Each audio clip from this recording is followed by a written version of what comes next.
Hey y'all, welcome to the Filling Station. It's a new day, another opportunity to either make money in this market or to just learn from the market. But first, y'all, let me give my disclaimer. I am not a financial advisor. I just enjoy teaching people how to build generational wealth. And yes, the stock market is just one of those avenues. So this video is for educational purposes only. If you could please like, share, comment, subscribe, because y'all, we learn and we grow together. With that being said, let's get started. So we are looking at Tesla, and Tesla is Tesla. I say that so often, y'all.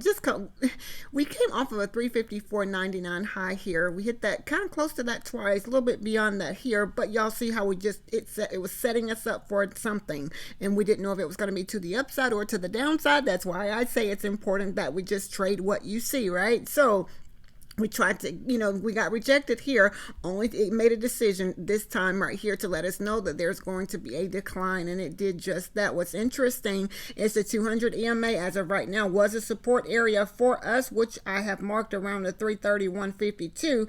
200 EMA as of right now is around that around the same exact place. I like to see that, y'all, and it's only to show that it's important to mark our support and our resistance. So as of now, Tesla is still declining. As you can see it right here, it looks as if it's trying to find support down here at this 328.26 area. Looks like we're breaking beyond that, so we have to definitely be careful, right? Again, so let's see where our trouble places are for Tesla. Let's look back to the upside for now. If by chance we break back above 331.52, we could very well have trouble again. 332.58, again 333.77. should we break that, 336.68, and breaking that, we have the ATR trailing stop that's forming around the 337.22. should we break that level, we could possibly have trouble again, 338.44, and that's kind of like where our 50 EMA is as of right now. So breaking this level here at 338.31,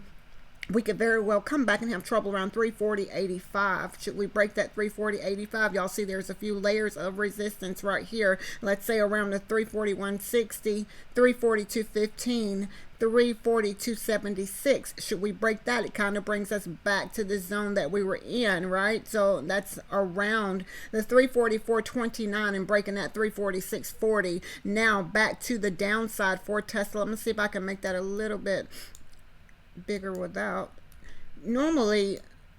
Okay, we're going to leave Tesla where we are. So should something stop us at this 327.38? I always say that, right? As you can see from this line to this line, there was something that needed to be filled in between. Well, it just showed me what that was, right? 327.38. Something stopped us at that area, so I need to remember that, right?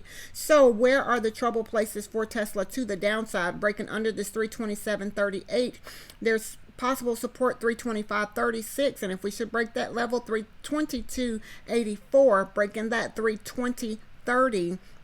should we break that 320.30 area, which is here, we could possibly find support 317.93, and if we break that 317.93 area, I have support down here at 315.43, and breaking that 312.57. those are support areas for Tesla and resistance areas for Tesla. Again, not financial advice, y'all. I say in this market so often, anything is possible, nothing is guaranteed. It's important to know where your trouble places are or your support places and resistance areas, and once it goes against your why, get out, live to trade another day, right? So we are looking at the SPY. We closed at 582.36, and just looking at the SPY, it seems as if we have come down. Let me see if I can make that a little. There we are. We've come down to this area here of 580.77, found support. Well, looks like we're trying to lose that support. So let's look back to the upside for right now. Where are the trouble places to the upside for the SPY?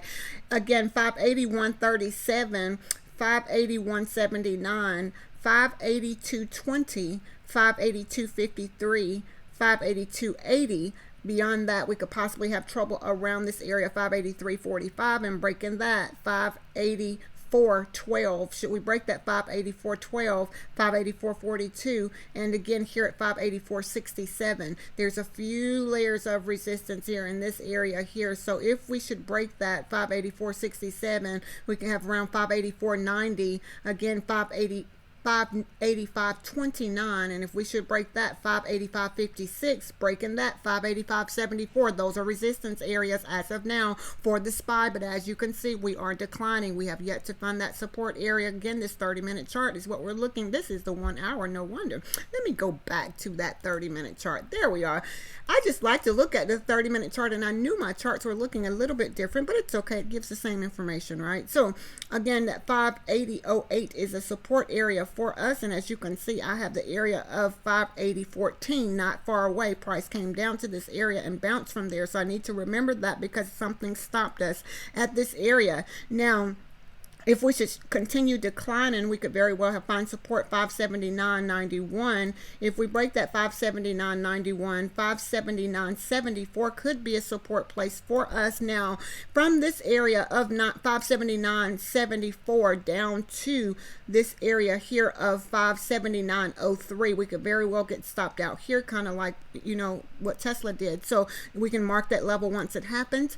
And y'all, I say so often, trade carefully, and once it goes against your why, get out. It is an interesting market, let me say that, but if you get in at the right time and out at the right time, you can get some really, really good moves. So those are your support and resistance areas for the SPY today. Again, not financial advice, right? So we are now looking at AMD. We closed at 112.06. As you can see, we've been trading in this zone here. This was the zone that we were trading in, and we're kind of still in that place. Support at around 111.42, resistance at around, let's say, 112.01. Now, should we break back to the upside, we could possibly have trouble again around 112.31, and if we should break that area, we could possibly have trouble somewhere around the 112.70 area, or 112.62. So if we break that level, we could very well have trouble somewhere around 112.87. Breaking that brings us back to 113.01, and as you can see, that's where the ATR trailing stop is forming at the 113.07. I just like to see that, right? So breaking this level here, we could very well come back to 113.48.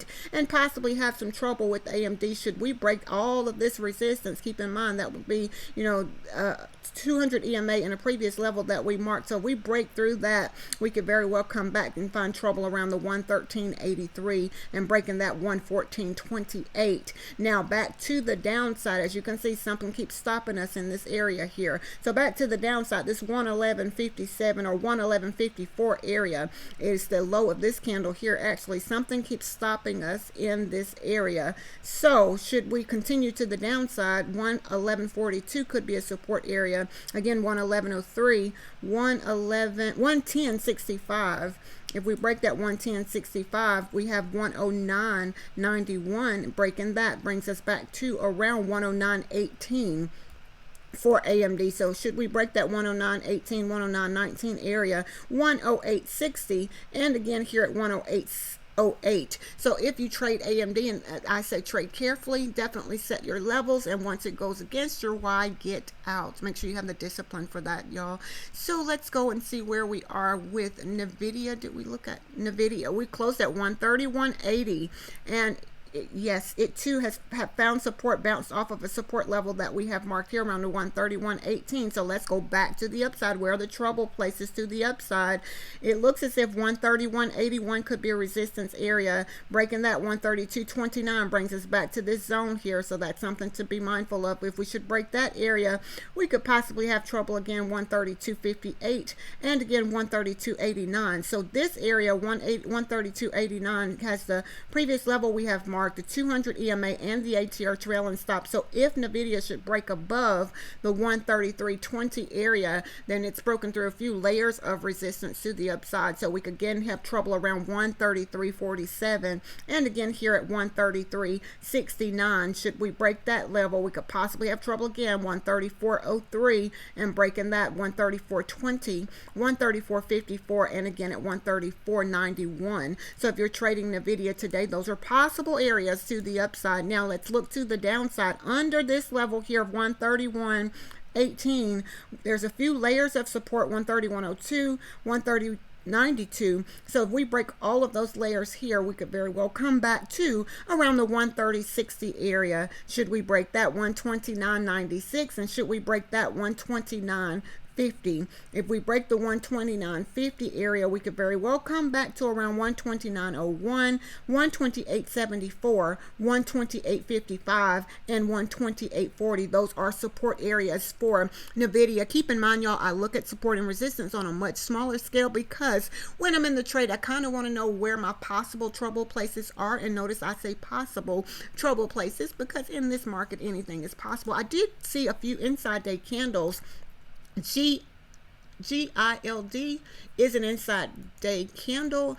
If by chance we break above 108.85 upside target 109.29. Now to the downside under 107.38 we have a downside target of 105.75. So GILD is an inside day candle. I believe we have another inside day candle, KOSS. If by chance we break above this level here of $6.45, upside target $6.73. Now to the downside under $5.73, we have a downside target of $5.32. So if that is something that you trade, I say trade carefully. Lucid is also an inside day candle above $2.96. We have upside target of $3.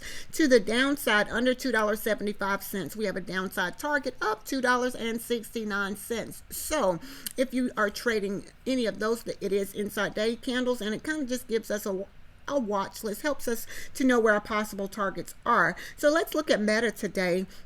We closed at 635.50, and as you can see, it too was trading kind of like in a gathering spot. We lost the support here at 635.49, only to come back to this area here of support. Yes, the wick came down here, but buyers were there to take that price back to this area. Again, the candle has not closed, so that's another thing I wanted to point out. We have to be careful, right? So where the trouble places back to the upside, support as at around 633.80, back to the upside 635.49 could be a rejection area. Should we break that, 637.38, and again here at 638.43, should we break that level for Meta, we could possibly have trouble, 639.05, and as you can see, that ATR trailing stop is forming around that 639.90 area. So should we break that, we can come back to 641.47, 642.60, 645.83. Those are possible rejection areas or resistance areas for Meta. Now let's look back to the downside. Under 633.80 we can come back to around 632.19. As you can see, price was in this area here, so that 632.19, should we break that, 630.17, and under that level, let's say 627.62, breaking that 626.18, and if we break that 626.18, y'all see we can come all the way back down to the 622.05. Keep in mind, anything can stop us out in this in between this area here. So if Meta is something that you trade today, y'all, I say trade carefully. I'm going to look at the VIX only because it kind of gives me an idea of what's going on with the SPY. Normally when the VIX is up, the SPY is down. So as of right now, the VIX is at the 2203 area. Next rejection area is around 2240. Should we break that, 2257, 2282, so we could come all the way back up to this 2303 area.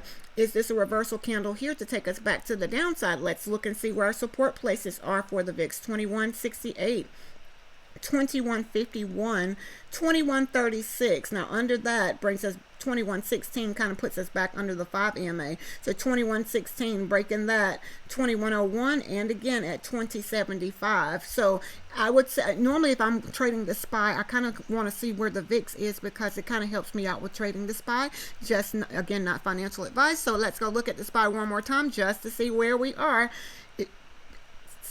We broke out of this gathering spot here only to come down, and you know that we came down to find that support still at that 580.08 area. So yeah, y'all, so this is what I see when I look at the market. There's so many different ways to trade the market, and what's challenging at times, y'all, is trying to figure out what way works best for you. I just use simple support and resistance. I mark my levels from studying the chart, or yes, from studying the charts, and you know I mark those places that gather together because price gathered there for a reason. So I mark that and I use that as, again, simple support and resistance. I hope that everyone have a very profitable day, a very, very productive day today. Again, if you could please like, share, comment, subscribe, y'all, because we learn and we grow together. With that being said, y'all be blessed as well as a blessing unto others.